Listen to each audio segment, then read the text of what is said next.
So we have got a session this morning, which I hope will be a lively discussion. That's what we're aiming for. So a number of people have said to me, so what's your session about? What does it mean? What does transparency mean? That's exactly it. What does transparency mean? We talk a lot about we need to be more transparent. Well, how? Why? Who's going to use whatever it is we need to be more transparent about? So we have an excellent panel here who are going to introduce themselves and then do a few opening remarks. So we've got a nice mix here of the two key stakeholders, if you like, two librarians and two publishers. And they're going to share with you some of their thoughts about, you know, what does transparency mean for them? What do they want more of? Maybe sometimes what they're struggling with.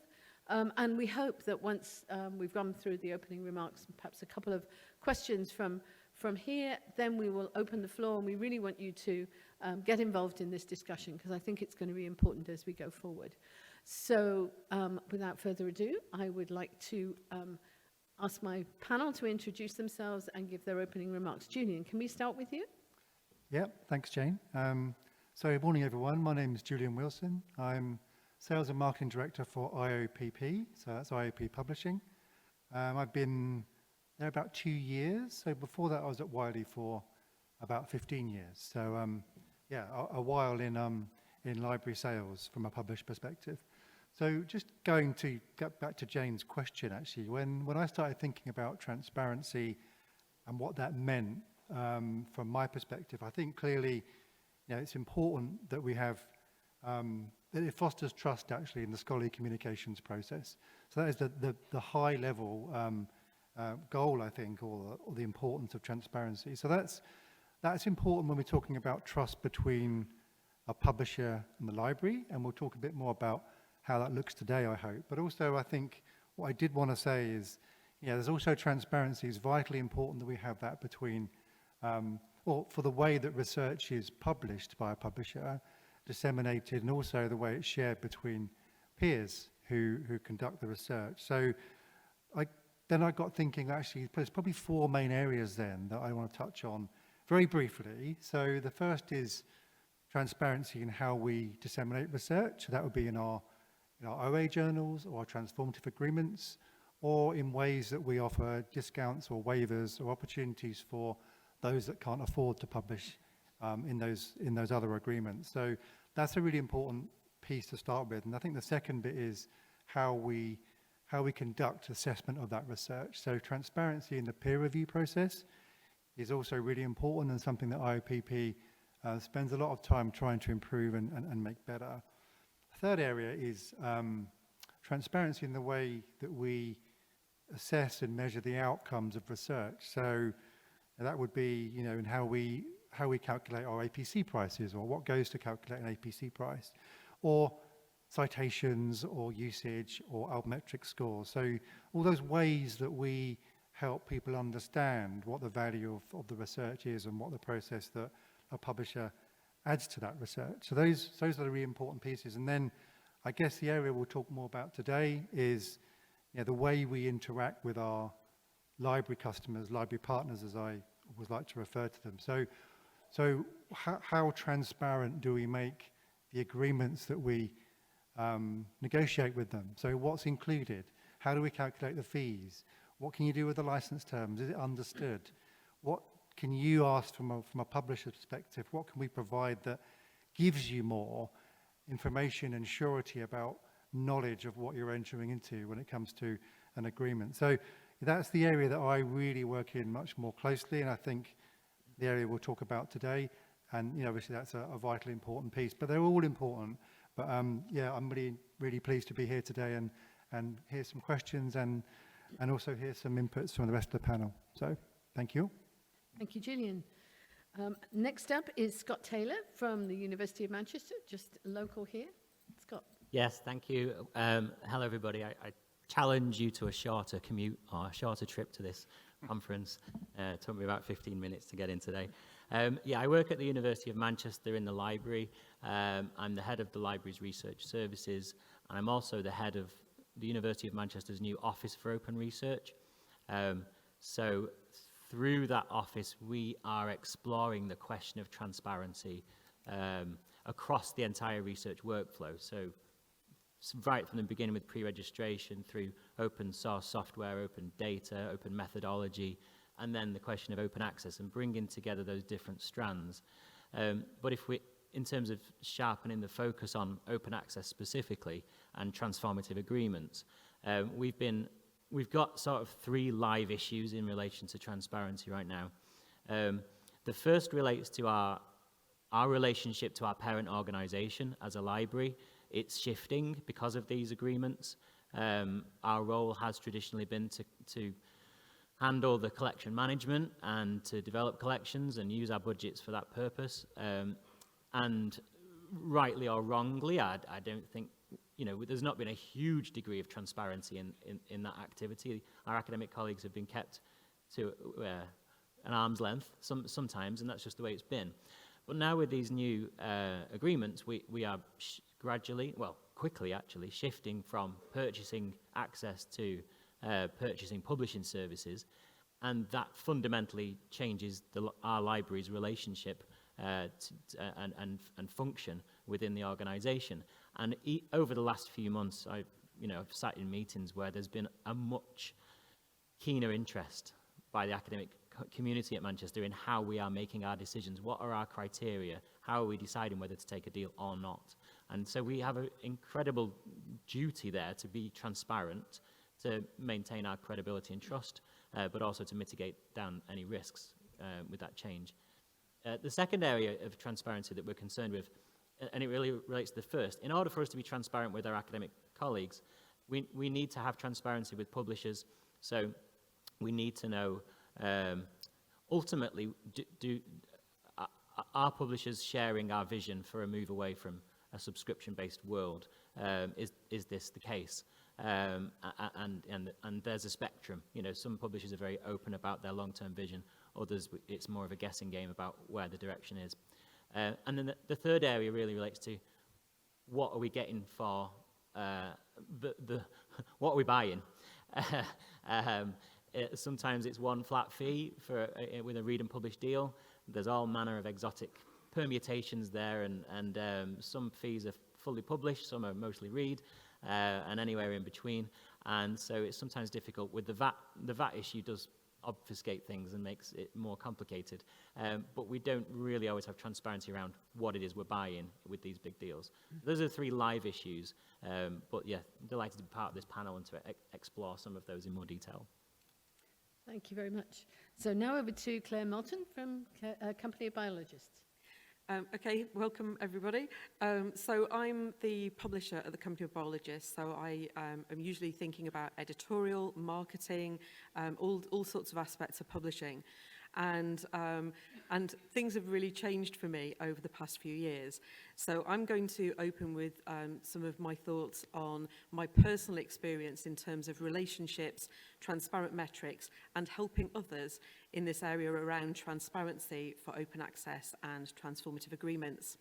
So 4 years ago, I would never have imagined being on stage here alongside 2 librarians. My role was focused on authors and readers, and I largely left library interactions to the sales team. And that changed in 2019 when I was invited to join the SPA Ops initiative, which you may remember was run by Information Power and funded by Wellcome and UKRI in partnership with ALPS. And it brought us together with librarians, funders and other publishers with the aim of helping society and community publishers like us to comply with Plan S. And over time, this has completely changed our focus. It so happened that our journals were the first to be afforded transformative journal status by Plan S, and so we gained a lot of visibility for that. And we decided to use our newfound fame to combine marketing and transparency to share our experience of transformative agreements and our transformative progress alongside transparent metrics and more. Through this, we've built much stronger relationships with librarians, and I personally have spent much of my last 2 years presenting alongside librarians at library conferences and through webinars. We jumped into transparent metrics big time. These included the recommended transparency frameworks from Plan S, which will feed into the journal comparison service, the transparent metrics that are required by Plan S to support our transformative journal status, the data that librarians need and want to see as they negotiate transformative agreements, and let's not forget the metrics that we ourselves want to provide. So I think everyone has their own view on which metrics are the most important and how to measure them, so it's hard. Guidelines have had to include a lot of compromise. It's hard to please everyone. The data can be hard to collect and also hard to interpret. So we're going to explore quite a few of these themes in the question session, but I am going to mention a few aspects. First, it can be difficult for publishers and librarians to gather the data required or desired for assessing transformative agreements. It's not always the same data that we would normally be gathering for our own in-house purposes. And we've had to introduce a lot of manual data gathering, which costs time and money. Second is that not all journals work in the same way. The calculation for speed to publication, for example, in the Information Power Framework was adjusted so that it worked best for those journals with a publish first, review later model. Third, compromise has watered down some of the metrics so they can be harder to interpret. For example, the funders wanted illustrative costs for different areas of publishers' activity, and through rounds of compromise we've ended up with percentages of cost in different areas of activity, and I'm not sure really how informative that will end up being. And then finally, I think a concern for publishers is that a simple number in a box doesn't tell the whole story. So, for example, speed to publication. Yes, we want to be publishing material quickly, but how does it balance with careful publication? Speed isn't always better. And so, especially if we're going to be reporting sets of tables across publishers, how might a cross-publisher comparison be used when a speed metric is provided in a table without any background explanation? A great support for me has come from a gathering of like-minded publishers, and we created the Society Publishers Coalition. It's going to be talked about again tomorrow, but the focus on this group was on surviving and thriving in an open access world, and we now have more than 100 community publishers working together to share our hopes and dreams and also very detailed practical advice. And in fact, we created our own metrics, which included things like policies around preprints or open access status, in addition to some of the other metrics that have been suggested. And in terms of helping others, I'll also highlight the latest iteration of the Smart Ops project, through which we've created templates, for example, for transformative agreements, for the data required, for recommended workflows, PIDs, that will help more not-for-profit publishers to join the move towards transformative agreements. And also remembering that we are all librarians and publishers ultimately serving our academic communities. We need to also help our authors, for example, making sure that we tell them whether they're eligible for fee-free open access publishing. So when we started to discuss this session, and we were discussing what was transparency, I drew up a list of all the areas in which we are now newly transparent or more transparent, and it was a really long list. And I realised that as a publisher, I've been proud of increasing transparency, but also finding it a lot of hard work and confusing at times. So I think my call would be that even as we struggle with data sheets and gathering new and varied metrics, I hope that we still think about what we want to say about ourselves, putting those numbers into context and communicating the full story between the full story behind the quality service that we provide for our communities. Thank you. Thank you, Claire. And lastly, we have Jeremy Upton, who is a librarian from the University of Edinburgh. Oh, thank you very much. Good morning, everyone. Good to see you here. And part of the reason I've been invited to sit on the panel is that I'm a member of a GIST group called the Transitional Arrangements Oversight Group. I always have to think about TAOG, the acronym, to try and remember that. But this is a group which is specifically looking at transitional arrangements, trying to think about how we measure both what their success, how we define success, and then also thinking about where is it we're actually trying to get to. So when I was thinking about this, obviously a number of the points which have been made by panelists will come up in terms of what I'm saying today, and I think particularly the comment at the start, to me, this is all in the context of trust. It's all about building trust, because in my opinion, the only way we're going to come up with answers and solutions for how we move to an open access world is that we work together, and that, of course, that relationship has to be built on trust. And increasing the amount of transparency will allow that trust to build and will then allow the relationship to be better. So quite a lot of my comments are in that kind of context. I think in terms of what we're looking at in terms of taking forward, I mean, obviously one of the basic things we want to understand is that any kind of models which come through are sustainable and financially sustainable, and of course that then requires measurement. But I can't say, and I should have also said about our group, we are just a group of librarians with the input from our colleagues in JISC. But even within our own group, we don't have all the answers. We have quite a lot of disagreement. There's certainly plenty of disagreement about where we might actually be going in terms of the end model. So we've looked at a number of measurements around about transparency, but we're always very aware. So as an example, one of the things is the whole question of flipping, asking publishers to tell us how quickly are they changing. But does that actually give us a sign of real change towards a sustainable open access future? For as an example, if we look at that without considering the costs involved, is that telling us anything to look at? So one of the key messages, though, is very much about partnership. And what we try to do within the group is we have partnership conversations, and we have had conversations with a number of publishers to look at that and try and understand and debate what the models might be and see where we can get to. I think, as I said, one of the key things about transparency is being open about the fact that we don't have ideas yet about what the model might be and where we want to go to, and there certainly are a huge variation on that. But I would also then come back to why is it that we do seem to focus quite a lot on cost, and I think it's important from a library perspective to remember that we do have years of concern under previous models of not understanding why costs are what they are, and we see this time as a change, as an opportunity to investigate that more seriously. And it goes back to that whole point about trust. And I admit I'm sitting here, and I had an interesting conversation over dinner yesterday, that we find it hard on the transparency to understand why publishers seem to find it very difficult to tell us why certain things cost or why we're being charged for certain amounts. And I think just to highlight, that is one of the key things in terms of this change in this new world we're heading towards that we definitely do not want to go back into.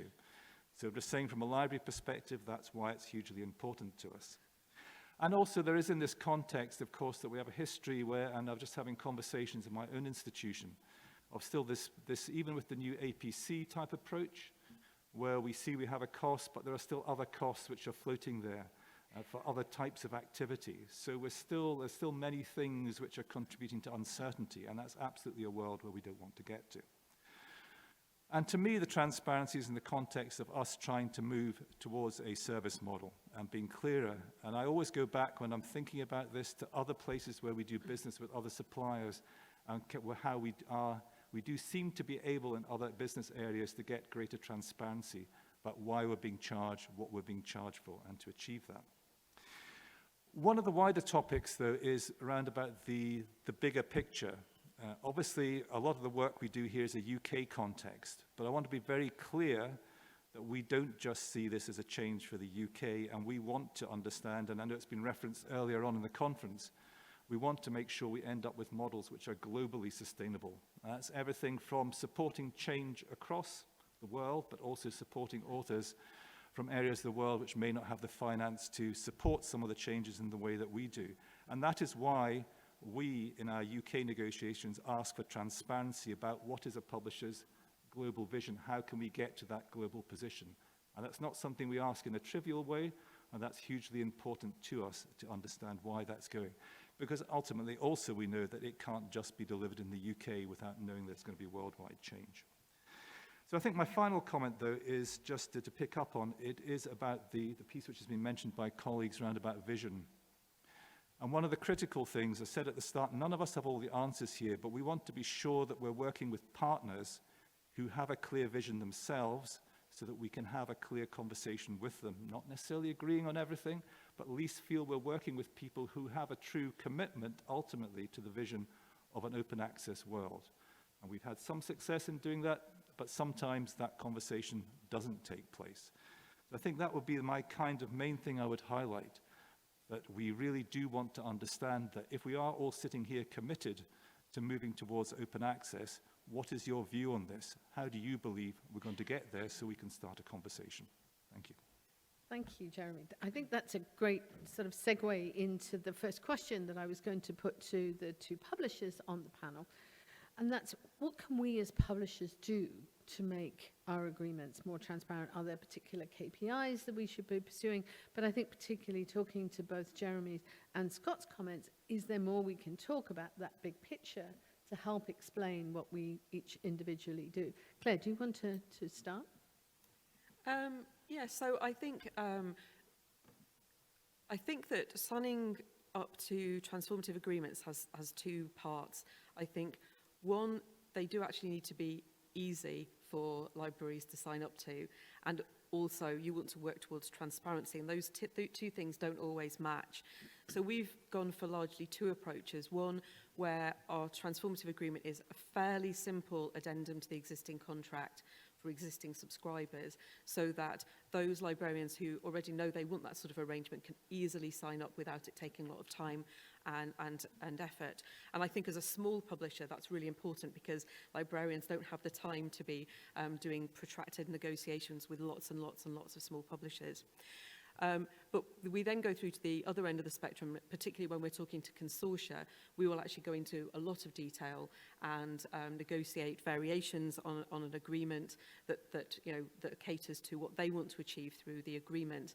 And so I think there is that range really of transparency and time. I will say that we had one UK university that had decided, they had a read and publish agreement with us, and they decided not to continue it. And we were really surprised, because it was really excellent value for money.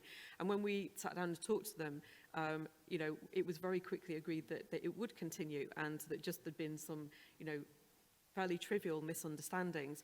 So I think it is actually going to be a difficult balance between transparency and wanting to explain and wanting to negotiate, agree, disagree, but at the same time not take too much time from two sides of very busy people. Thank you. Julian, your thoughts on that? Yeah, thanks, Jane. I guess as Jeremy was talking and in Claire, I was thinking how I might summarise IOPP's approach in this space in one sentence, and I came up with complexity is not to be admired, it's to be avoided, and that kind of underpins the way that we approach our conversations with our library partners. Again, to Jeremy's point, there are endless variations of transformative agreements with titles included, titles excluded, caps, no caps, offsets, subscribe to open, different models, and the librarian is faced with an overwhelming level of complexity. So the approach that we take at IOPP, and I think is a publisher one, is to try and distill that into a very simple and compelling message, hopefully, around what's included in that agreement, what the benefits will be, what the value is, but also to back that up with a transparent set of data. To Claire's point, it's not easy sometimes to pull publishing data together from a range of sources, but it's really important. And what IOPP do is at least provide the last 3 years data as well. So it's not just last year was this, and that might be an outlier. It's an average of 3 years. So we do all that, and our approach is to then therefore make it pretty easy to make a decision. And the other important piece here is, we're not trying to make anybody do this. We have a compelling vision that the future is an open one, and it is our job to make sure that message is clear and understood. As to Claire's point again, there's misunderstanding. That is our job to make sure we deal with that and address it, and then people can make decisions based on the right level of information that's presented in a simple way. So that's, I think, what I try and do, or we try and do, and I think other publishers should be doing that, and I think lots of them are, but I think probably it's on us to get that message a bit clearer and to engage in a way that does suggest or emphasizes Jeremy's point again, that we don't have all the answers. We really don't have all the answers, but what we want to have is a dialogue and a conversation so we can solve this together and devise solutions together, because that's the only way it will be sustainable. Thank you. Let's turn to the library. Sorry, Jeremy. It's okay just to come Yes, please I think do. two comments on that. I've either had the good fortune or the bad fortune to do a bit of management training recently around about the issue of complexity. And one of the things that's really struck with me is that the important thing is to recognize it's difficult, and the way to solve that is to experiment. And I think we in the library community recognize that. So I'd say have the confidence to have that conversation with us. You know, we recognize that's part of it. Another thing I was just wondering on my point about the agreements, is it worth us exploring, saying as part of an agreement, saying, where do you believe we should be at the end of this? Can we have a conversation about, saying, where is this trying to transition to, and have some sense so we have that joint journey we're going on? Would it be worth having that kind of conversation? Could it be built into the conversation about agreements? So I don't know if Jeremy or Scott want to come back on what key metrics are important to you in this. There's obviously the big picture, the mission of where you want to ultimately be, but are there key metrics that are more or less important to you as a library in assessing what publishers are giving you? I don't know if there's necessarily the killer metric or set of metrics necessarily. It's a range of data points.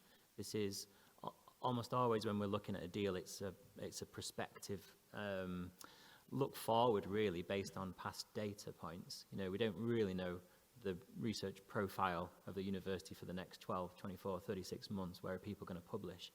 I suppose from our perspective, the more critical point would be that those metrics and those data points are trusted, credible, accurate to the best ability of all concerned, so that, as Jeremy mentioned, there's a conversation there based on trusted data, and we can look forward to where we might be going, relying on the data as much as we can. I suppose that a tangential point maybe, but that value for money is not necessarily the main driver for us. We clearly would be looking towards the financial data and seeing if it makes sense. But as a librarian, we are under multiple competing drivers, not all of them aligned. We have a sense of some of the second, third order consequences of these deals negatively impacting certain parts of the world, and yet we are in a position where we have to make the best decisions for our parent organisation. And so the value for money question is not always the only thing we're looking at. We will look at a range of metrics and make decisions that support experimentation, support equity, but also hopefully are in the best interests of our organisation. So I think the main thing would be that we can trust the data that we're looking at, not necessarily that there's one data point that would drive decisions. Thank you. Jeremy? Yeah, I think just following on again from from that, I think going back to what I said is about the metrics on the bigger picture. So, and all the things I've seen as, you know, some of the examples which have passed in front of us with the Teo group, it's interesting to see the world change. How is the publisher beginning to look at the change we're making in the UK, and how does that sit alongside what's going on elsewhere? Because I come back to, I think I'd absolutely back up, you know, what Scott was saying. We are committed to the bigger picture, even to a degree that we accept it may cost us a little bit more, but we are committed to that bigger picture of wanting to see the change overall to open access. Thank you. I wonder if we have some more questions here, but I thought I'd throw it open to questions from the floor, if anybody has any key questions. Jayne, could I make a quick comment? Of course, I think, you know, from a publisher point of view, it's really fantastic to hear librarians saying that they're concerned about the global picture. And I'm sure that a lot of people in the audience are familiar with organisations, you know, that like IFL, that provide access to developing and transition economy countries. And, you know, we were really proud to be able to sign one of those agreements. It doesn't apply to very many of our authors. That's not the point. It's about, you know, showing that we're willing and enthusiastic about, you know, serving a wider author base. And that is really important to us too. Thank you. So we have a question over here. So is the microphone working?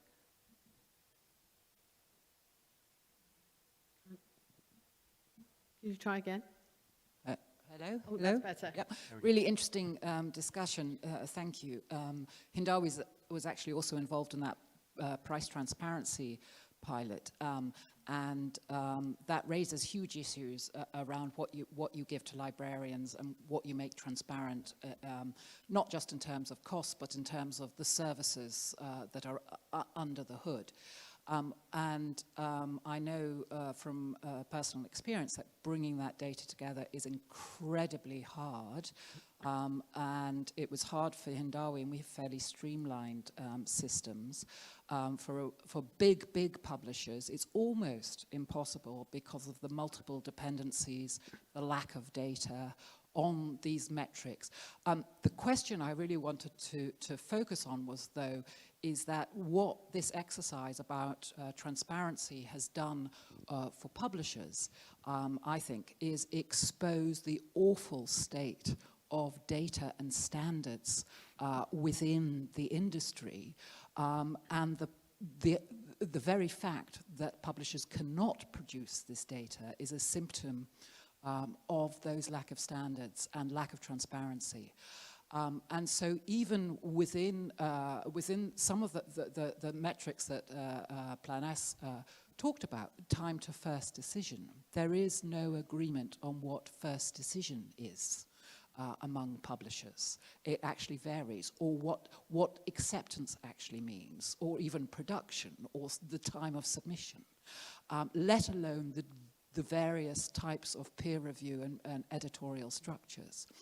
And so I think it's wonderful what you've expressed today as well is this enormous collaboration, Claire, with libraries, which is so valuable, and publishers need to think of libraries as stakeholders and customers as well as authors and readers.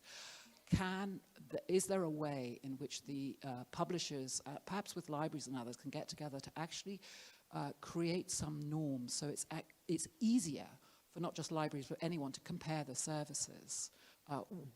Speed is one of them, but there are other attributes around peer review that could be made transparent, and not just to libraries, but actually more generally. So what Hindawi's done with the price transparency framework, one of the things is we've translated it into new journal reports where we make public the metrics that are requested by Plan S as a public statement about some of the services of journals, not just impact factors, but this is speed, the number of reviewers per paper, all of these types of things. Can I just stop you 1 second, because we haven't got a lot of time, so I want to give the panel a chance. That's right. So I was just wondering your reflection of all the panel, both on creating those standards and creating even more transparency by making those metrics public on journal web pages, on publisher web pages.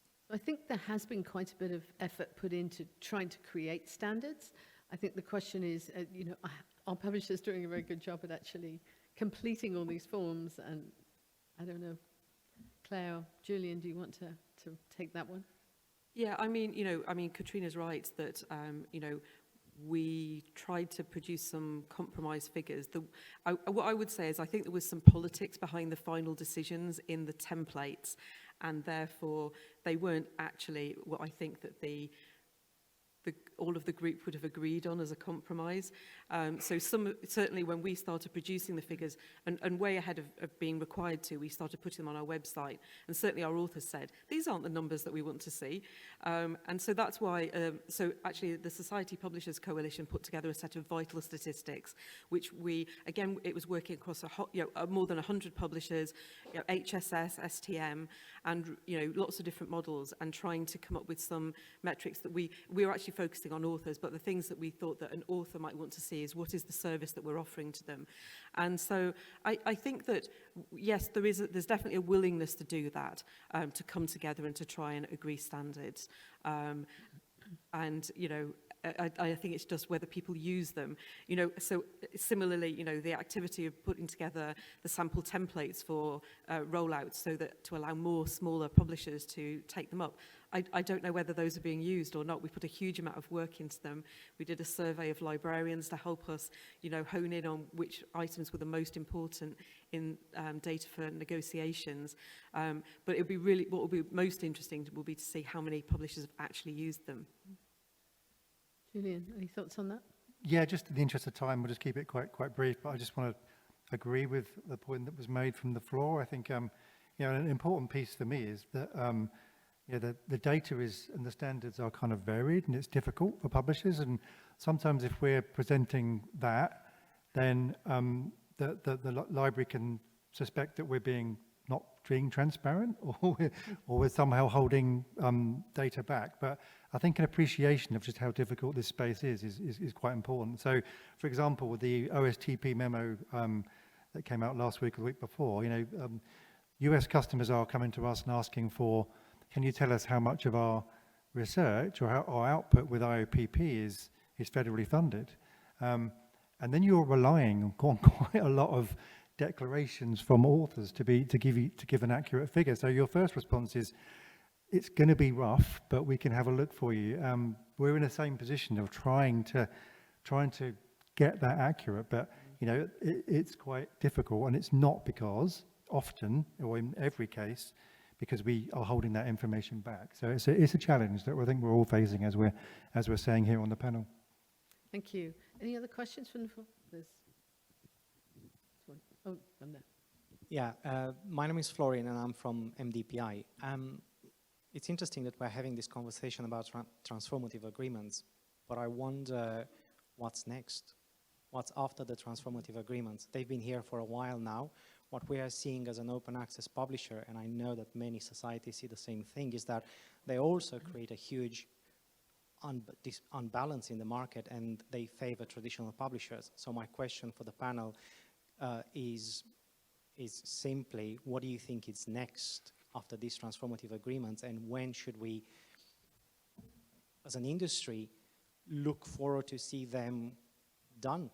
I'm sorry to be so blunt, but still. So I'm not quite sure how that feeds into transparency, but I think, Jeremy, that puts it I'm very right in your... very happy to answer that question. So first of all, I'd say if I had an answer, I think I'd be a very wealthy person.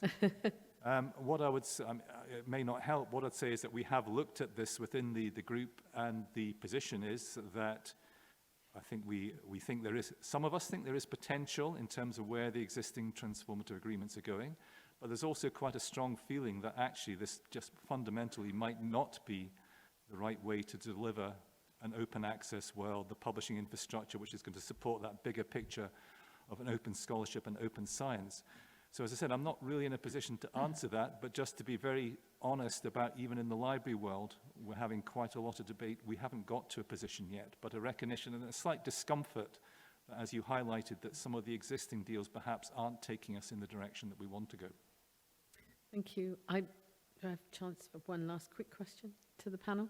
So I'm interested to know, as you've worked through all this, and clearly we've got a panel here that have put an awful lot of time and effort and thought in this, is there other things that as you've worked through this process that have surprised you, frustrated you, or encouraged you in some way?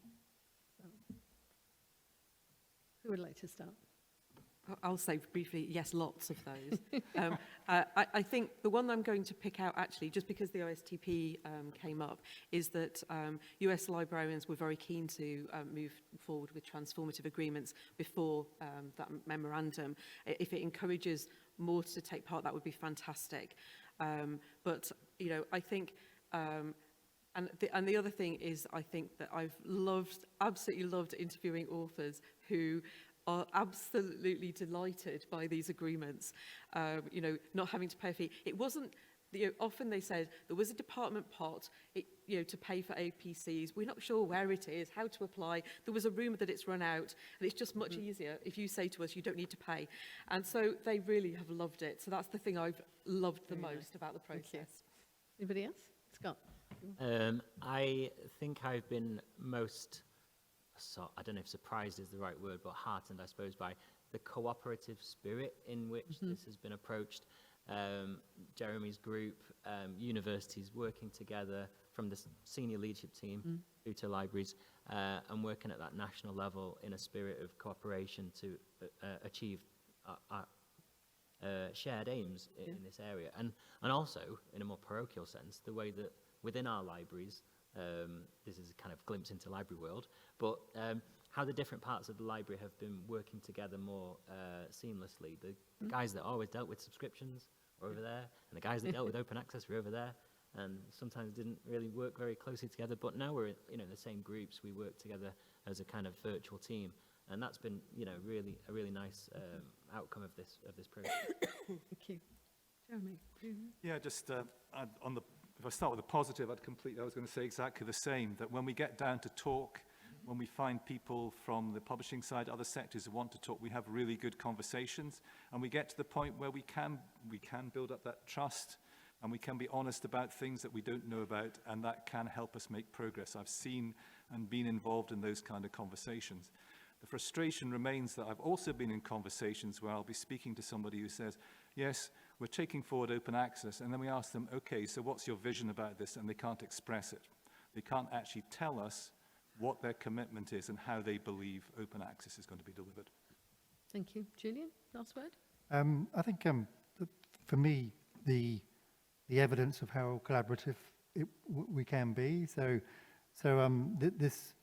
This has made, I think, lots of stakeholders come together in a way that they probably haven't done so routinely in the past, and publishers are one of those. And I think from my perspective at IOPP, I'm really heartened that we have conversations around the world with libraries, and quite often there are misunderstandings that are easy to overcome with a simple conversation. So I think that's the key thing, and that's for me been a pleasant surprise, and I think that just maps the way forward for us. That's the way we'll solve the common problems we have. Thank you. I'm afraid we're out of time, so please thank the panel for an excellent discussion. I think really interesting.